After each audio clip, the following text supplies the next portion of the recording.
नमस्कार दोस्तों, मेरा नाम है विशाल और आप सबका स्वागत है स्टॉक बॉक्स के stock market business and financial updates में। यहाँ पर मैं डिस्कस करने वाला हूँ 10 से 12 मिनट में दुनिया भर के सारे इंपॉर्टेंट न्यूज़ को जो आपको फाइनेंशियली प्रॉफिट दे रहे हैं या तो आपका लॉस कर रहे हैं। तो अगर आपको ऐसी वीडियोस पसंद है तो आप इस चैनल को सब्सक्राइब कर सकते हैं और इस वीडियो को लाइक भी कर सकते हैं। सो एनालिसिस करेंगे 2 से 3 आर्टिकल्स का और सबसे इंपॉर्टेंट आर्टिकल्स इस टाइम पे चाइना से आ रहा है हमारे लिए, ठीक है? क्यों इम्पोर्टेंट है और ये क्या इम्पैक्ट करता है? तो सबसे पहले तो ये इम्पैक्ट करता है हमारे मैं कहूँगा आउटपुट को। आउटपुट मतलब जो मैन्युफैक्चरिंग आउटपुट है, येस। जितने भी इलेक्ट्रॉनिक्स आउटपुट हैं इस टाइम पे, स्पेसिफिकली अगर आप देखोगे semiconductors and electric vehicles, renewable energy, इन सारी चीज़ों में हम लोग यूज़ करते हैं किस चीज़ को? रेयर अर्थ मेटल्स को, ठीक? हमने डिस्कस किया अभी ऑलरेडी 2 दिन पहले कि किस तरीके से इस पर रिस्ट्रिक्शंस लगाए हैं, एक्सपोर्ट कंट्रोल लगाए हैं। तो यहाँ पे चाइना से क्या न्यूज़ आ रही है अब जो इम्पोर्टेंट है और कैसे हमें इम्पैक्ट करती है? तो सबसे पहले तो अगर आप देखोगे तो ये इम्पैक्ट करती है क्या?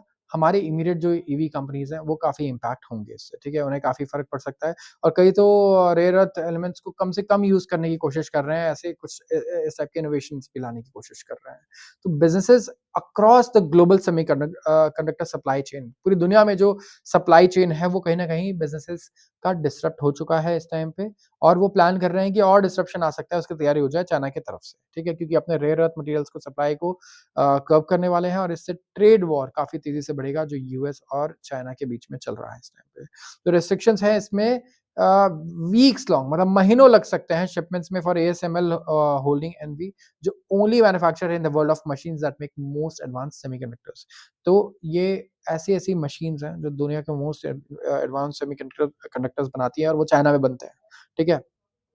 कंपनी प्रिपेयर करे डिसरप्शंस के लिए particularly due to clause that requires foreign firms to seek China's approval।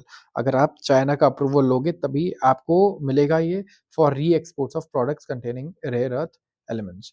तो यहाँ पे ये लॉबिंग कर रहे हैं of course is lobbying Dutch and US allies for alternatives कि कुछ इसका अल्टरनेटिव मिले और चाइना का जो नया रूल है ये रिक्वायर करता है ओवरसीज़ फर्म्स को कि ये अप्रूवल लें for shipping any material containing even trace amounts of Chinese rare earth. तो अगर आप चाइना से लाया हुआ रेयर अर्थ ज़रा-सा भी यूज़ कर रहे हो कहीं पे, ठीक है? और उस प्रोडक्ट को बना कर के आप एक्सपोर्ट कर दे रहे हो कहीं और, तो आपको चाइना से अप्रूवल लेनी होगी इस चीज़ के लिए, ठीक है?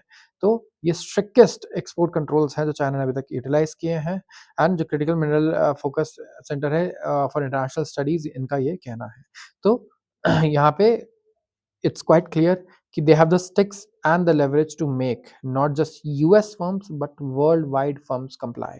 सिर्फ यूएस नहीं, दुनिया भर की सारी कंपनीज़ को ये कंप्लाई करवाने के इनके अंदर पावर है। चिप मेकिंग मशीन्स जैसे कि जो एएसएमएल बेचता है और अप्लाइड मटेरियल्स, ये स्पेशली डिपेंडेंट है रेयर अर्थ पे, ठीक है? एंड ये कंटेन करते हैं एक्सट्रीमली प्रिसाइज़ लेज़र्स, मैग्नेट्स और दूसरे इक्विपमेंट जो ऐसे एलिमेंट्स को यूज़ करते हैं। तो कहीं न कहीं अब जो मीटिंग है साउथ कोरिया में ये बहुत इम्पोर्टेंट रहने वाली है।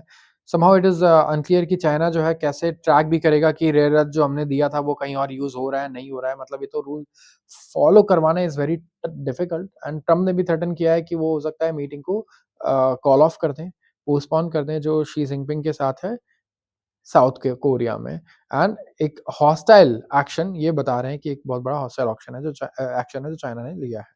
यहाँ पे कोई सिग्निफिकेंट इम्पैक्ट नहीं है एक्सपेक्टेड टीएसएमसी के ऊपर और दूसरी कंपनीज़ के ऊपर जो ताइवान की सेमीकंडक्टर इंडस्ट्री में आती हैं, जो नए कर्व्स लगे हैं रेयर अर्थ पे क्योंकि वो डिफर करते हैं फ्रॉम द मेटल्स जो चिप सेक्टर के लिए चाहिए, ठीक है?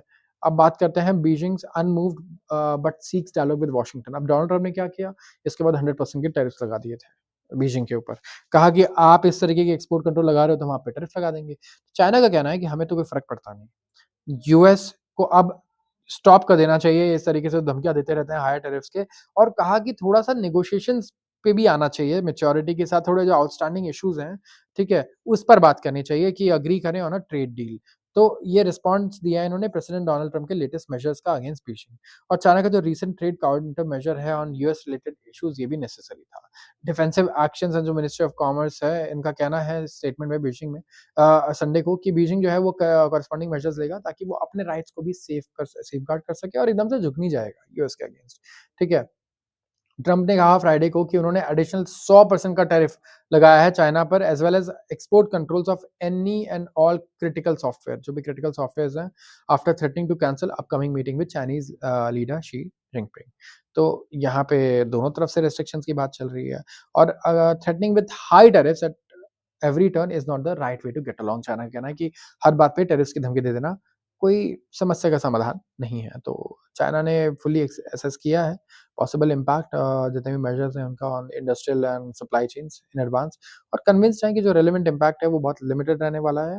एंड कंट्री जो है it is willing to strengthen the dialogue, ये डायलॉग्स और स्ट्रेंथन करना चाहते हैं and exchange on export control with other nations. तो दूसरे नेशंस के साथ भी ये यहाँ पे डिस्कशन करने को तैयार हैं। तो बीजिंग अपनी तरफ से पॉलिटिक्स प्ले कर रहा है, यूएस अपनी तरफ से, बट यहाँ पे येस हमारी कंपनीज़ को बहुत फ़र्क पड़ेगा। स्पेसिफिकली जो सेक्टर्स मैंने आपको बताया इससे रिलेटेड, अगर इसी तरीके के एक्सपोर्ट कंट्रोल लगते रहते हैं और बढ़ते रहते हैं, तो शॉर्ट टर्म में काफ़ी फ़र्क पड़ेगा क्या? लॉन्ग टर्म में नहीं, लॉन्ग टर्म में कुछ ना कुछ मिल ही जाएगा, ठीक है? तो इस चीज़ पे आपको ध्यान रखना है और देखते रहना है ये सेक्टर्स की कंपनीज़ अगर आपके पास हैं, तो चाइना और यूएस के रिलेशंस को आप बहुत क्लोज़ली वॉच कीजिए। चाइना और इंडिया के रिलेशंस को भी क्लोज़ली वॉच कीजिए। Sign, sealed, delivered, Delhivery's Q two pay off. बात कर रहा हूँ मैं एक कंपनी की, न्यू एज कंपनी है डिलीवरी, एंड अब ई-कॉमर्स ट्रांज़ैक्शन में बहुत बड़ा सर्ज आया है। स्पेसिफिकली अगर आप देखेंगे फेस्टिवल सीज़न में, तो ये टेलविंड बन गया है लॉजिस्टिक कंपनीज़ के लिए, ठीक है? एंड जो नेक्स्ट क्वार्टर आने वाला है, एक्सपेक्टेशंस है कि बहुत ही बढ़िया रिजल्ट्स रहेंगे। जो पिकअप है डिलीवरीज़ में, ये वॉल्यूम लिफ्ट कर रहा है एंड जो हाई ऑपरेटिंग लेवरेज है, ये इंप्रूव कर सकता है मार्जिन्स को, और जो अमंग की बेनिफिशियरीज़ हैं, वो है डिलीवरी। इंडिया का थर्ड लार्जेस्ट, ठीक है? थर्ड लार्जेस्ट, सॉरी, इंडिया का largest third party express parcel logistics firm है ये, एंड मार्केट शेयर इनका 20% का है लॉजिस्टिक्स में। कंपनी ने रिसेंटली कहा कि उन्होंने रिकॉर्ड 104 मिलियन ई-कॉमर्स और फ्रेट शिपमेंट्स किए हैं अपने ट्रांसपोर्ट नेटवर्क में, और मूव किए हैं goods worth 19,500 crore first phase में, ठीक है? तो इनका ई-कॉमर्स जो ग्रोथ है एक्सेलरेट हुआ है 15 से 20% ईयर ऑन ईयर बेसिस पे, और एक तो लोअर इनकम टैक्सेस की वजह से कंजम्पशन भी अच्छा है, फेस्टिवल डिमांड बढ़िया है, तो वो काफ़ी मदद कर रहा है। और एनालिस्ट लेड बाय अभिषेक बैनर्जी, इनका ये बिलीव करते हैं कि डिलीवरी को यहाँ पे काफ़ी बेनिफिट मिल सकता है इनडायरेक्टली, क्योंकि जितनी ज़्यादा डिमांड बढ़ेगी, यहाँ पे उतना ही बढ़िया इनके लिए मार्केट रहेगा, मार्केट इंक्रीमेंट होगा, और जो इनका एक्सटेंसिव सप्लाई चेन है, ये स्पाइक्स बड़े आराम से अब्ज़ॉर्ब कर सकते हैं। मतलब कितना ही ज़्यादा एक्सेसिव डिमांड आ जाए, इनके ओवरऑल ऑपरेशंस में कोई प्रॉब्लम नहीं आने वाली है। तो ये एक्सपेक्ट करें कि जो पार्सल शिपमेंट्स हैं एक्सप्रेस पार्सल शिपमेंट्स हैं, ये 30% बढ़ने वाले हैं ईयर ऑन ईयर बेसिस पे, और जो ऑपरेटिंग प्रॉफिट मार्जिन्स हैं, ये 100 बेसिस पॉइंट सिक्वेंशियली जो है एडजस्टेड बेसिस पे ग्रो करने वाली है।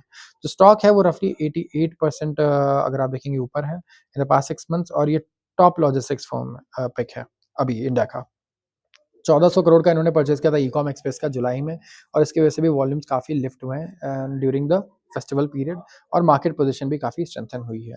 तो यहाँ पे ई-कॉम एक्सप्रेस एक तो इन्होंने एक्वायर कर लिया बड़े सही टाइम पे, और उसी के बाद जीएसटी कट भी आया है, तो बहुत ही बढ़िया डिसीज़न रहा डिलीवरी के लिए। काफ़ी बढ़िया मैं कहूँगा यहाँ पे विज़न था इनका, ठीक है? जो इंटीग्रेशन कॉस्ट है रिलेटेड टू ई-कॉम एक्सप्रेस, ये भी अगर आप देखोगे तो वेइ करेगा on probability in short term, but ये काफ़ी वन ऑफ है, इंटीग्रेशन में ज़्यादा दिक्कत नहीं आएगी। ऑफ कोर्स आप जब नई कंपनी एक्वायर करते हो, तो कल्चर डिफरेंट है, इंटीग्रेशन में टाइम लगता है, एफिशिएंसी लाने में टाइम लगता है। तो डिलीवरी का आप सफ़र देख सकते हो 2022-23 में, 6.5% नेगेटिव ऑपरेटिंग मार्जिन था, और अब किस तरीके से लगातार हमें ये इंक्रीज़ होता हुआ नज़र आ रहा है। तो लेट्स सी इंडिया की लॉजिस्टिक्स सेक्टर्स में कुछ बढ़िया टर्न अराउंड अगर हमें देखने को मिले, और फिर से एक बढ़िया डबल डिजिट ग्रोथ रेट देखने को मिले। अगले आर्टिकल की बात करूँगा, और ये है हमारे ऑटो सेक्टर के बारे में। Robust volumes likely drove auto sector growth in September quarter. जो ऑटोमोबाइल सेक्टर है एक्सपेक्टेड है कि ये बहुत ही बढ़िया रेवेन्यू ग्रोथ यहाँ पे पोस्ट कर सकता है। And of course we know the reason, हम एक ही चीज़ की बात कई बार कर देते हैं, and that is GST reforms. And जो earnings before interest and tax appreciation है, ये भी 10 से 11% बढ़ सकता है, कह रहा है मोस्ट ब्रोकरेजेस का। अब रेवेन्यू ग्रोथ यहाँ पे पिन्ड है by low to mid single digit, यहाँ पे रहेगा, and we have to see सबसे इम्पोर्टेंट क्या है कि आगे जाकर ये ग्रोथ कंटिन्यूड रहता है या नहीं। अमंग द सेगमेंट्स अगर आप देखो, तो जो डोमेस्टिक ट्रैक्टर वॉल्यूम्स है वो 31% बढ़े हैं year on year, commercial vehicles 10%, और टू व्हीलर्स 9%, और पैसेंजर व्हीकल्स का मार्जिन डिप हुआ, वॉल्यूम डिप हुआ है 1% से। तो एनालिस्ट जो है नोवावा में एक्सपेक्ट कर रहे हैं कि 10% की एबिटा ग्रोथ आएगी, एंड इनके कवरेज यूनिवर्स में, और ऑटो स्पेस पे ओवरऑल पॉजिटिव है। तो ऑटो सेक्टर एक ऐसा सेक्टर है जिसका सबसे ज़्यादा बेनिफिट हो सकता है कहाँ पे? किससे? जीएसटी रेट कट से। एंड इसी से लिंक्ड हमने क्या डिस्कस किया था? फाइनेंस सेक्टर भी है बिकॉज़ कार्स ज़्यादातर फाइनेंस पे जा रही हैं और अच्छी खासी इंश्योरेंस सेल्स भी रहेगी, मोटर व्हीकल्स इंश्योरेंस भी काफ़ी हमें बिकते हुए नज़र आएँगे। तो हायर डिस्काउंट्स और एडवर्टाइज़िंग स्पेंडिंग जो है ये एक्सपेक्टेड है कि कंप्रेस करेगी मार्जिन्स को, दो ये पार्टली ऑफसेट होगा बाय रिचर प्रोडक्ट मिक्स। तो हायर एक्सपोर्ट्स भी देखने को मिलेगा, आप ये मत एक्सपेक्ट कीजिए कि सिर्फ इंडियन डिमांड की यहाँ पे हम बात कर रहे हैं, एक्सपोर्ट भी बढ़िया रहने वाला है। तो आप ये देखिए कि इंडिया एक्सपोर्ट क्या करता है, कार्स या बाइक्स? ये आपका एक बार खुद से रिसर्च कर सकते हैं और देख सकते हैं कौन-सी कंपनीज़ हैं जो एक्सपोर्ट पे बहुत अच्छा पैसा कमा रही हैं इस टाइम पे, चाहे टू व्हीलर हो या चाहे फोर व्हीलर हो। ट्रैक्टर अगर आप देखेंगे तो यहाँ पे पॉजिटिव रूरल सेंटिमेंट रहा है। तो एम&एम का, महिंद्रा एंड महिंद्रा का जो फार्म डिवीज़न है, एस्टिमेट है 28% ग्रो कर सकता है, ठीक है? एग्जीक्यूशन ऑफ इंफ्रास्ट्रक्चर प्रोजेक्ट्स अगर आप देखोगे तो ये भी बूस्ट कर चुका है काफ़ी कमर्शियल व्हीकल वॉल्यूम्स को बाय 10%। नोवामा एक्सपेक्ट कर रहा है कितना 11% revenue growth for Tata Motors CV division और 8% फॉर अशोक लेलैंड। जो टू व्हीलर वॉल्यूम इंक्रीज है, टू व्हीलर वॉल्यूम्स हैं 9% बढ़े हैं ईयर ऑन ईयर और एक्सपोर्ट्स कितना बढ़ा है 30% और Bajaj auto and hero motor का जो रेवेन्यू है वो एस्टिमेटेड 13% से ग्रो कर सकता है Q2 में। तो एक्सपोर्ट करने वाले अगर आप देखोगे टॉप प्लेयर्स टू व्हीलर्स में तो बजाज ऑटो अच्छा खासा एक्सपोर्ट करता है, हीरो करता है, टीवीएस भी एक्सपोर्ट करता है। तो एक्सपोर्ट मार्केट इनका स्ट्रॉन्ग है एंड आप देखो आयशा मोटर रॉयल एनफील्ड बनाता है, अच्छा खासा एक्सपोर्ट है इनका भी, राइट? तो ये इनका एक्सपोर्ट मार्केट में भी बहुत बढ़िया पकड़ है और ग्रोथ अच्छी है। एम&एम का जो ऑटो डिवीजन है वो पोस्ट कर सकता है 17% year on year growth, Maruti 7% का ग्रोथ पोस्ट कर सकता है और टाटा मोटर का पैसेंजर व्हीकल डिवीजन भी 7% का ग्रोथ पोस्ट करने वाला है। जैगुआर लैंड रोवर की बात करें तो एबिटा इनका डाउन है 12% क्योंकि यूएस का जो टैरिफ हेडविंड है वो इन्हें परेशान करेगा। प्रोडक्शन डिसरप्शन भी आए हैं साइबर अटैक की वजह से। टाटा मोटर्स का जो कंसोलिडेटेड रेवेन्यू है ये भी कर सकता है डाउन 2% ईयर ऑन ईयर। तो टाटा मोटर्स के लिए ना एक टाइम पे बहुत बड़ी प्रॉब्लम हुआ करती थी, वो था जैगुआर लैंड रोवर, ठीक है? और अब जैगुआर लैंड रोवर फिर से इसके लिए प्रॉब्लम बनता जा रहा है, क्योंकि जब से डोनाल्ड ट्रम्प आए हैं, तो अगर आप देखोगे तो क्योंकि ये तो बिल्कुल ग्लोबल कंपनी है, तो यूएस की कोई भी पॉलिसी हो, कुछ भी हो ना, उससे बहुत ज़्यादा फ़र्क पड़ता है इन्हें और उसका हमें देखने भी इम्पैक्ट भी हमें देखने को मिल रहा है इनके ऊपर। तो जो ऑटो कंपोनेंट मेकर्स हैं, प्रोजेक्टेड है कि पोस्ट करेंगे 8 से 15% revenue growth and 10 basis point sorry year on year decline भी आ सकता है एबिटा मार्जिन्स में क्योंकि अनफेवरेबल प्रोडक्ट मिक्स जैसे कि पर्टिकुलरली बैटरीज में देखोगे तो यहाँ पे वीकर एक्सपोर्ट मिक्स है हायर मार्जिन सेगमेंट्स में। तो ये बात आ जाती है हमारे ऑटोमोबाइल सेक्टर की। यहाँ पे हमने हर टाइप के ऑटोमोबाइल को डिस्कस किया है, फोर व्हीलर, टू व्हीलर, हमने इलेक्ट्रिक को डिस्कस किया है, ट्रैक्टर्स को भी डिस्कस किया है, राइट? तो कमर्शियल व्हीकल्स, पैसेंजर व्हीकल्स दोनों को, Tata Motors, Maruti Suzuki, hyundai, Bajaj, hero MotoCorp और अशोक लेलैंड। यहाँ पे आप ट्रक से लेकर के अगर आप देखोगे तो सारी चीज़ें आप ट्रैक्टर तक भी डिस्कस हम लोग कर चुके हैं और आप देख सकते हो कि किस तरीके का ग्रोथ यहाँ पे एक्सपेक्टेड है। तो आज के लिए बस इतना ही। अगर वीडियो पसंद आई हो तो ज़रूर इसे लाइक करें और चैनल को सब्सक्राइब करना बिल्कुल ना भूलें अगर आप रोज़ ऐसे वीडियोज़ को देखना चाहते हैं तो। आप सबका बहुत-बहुत धन्यवाद।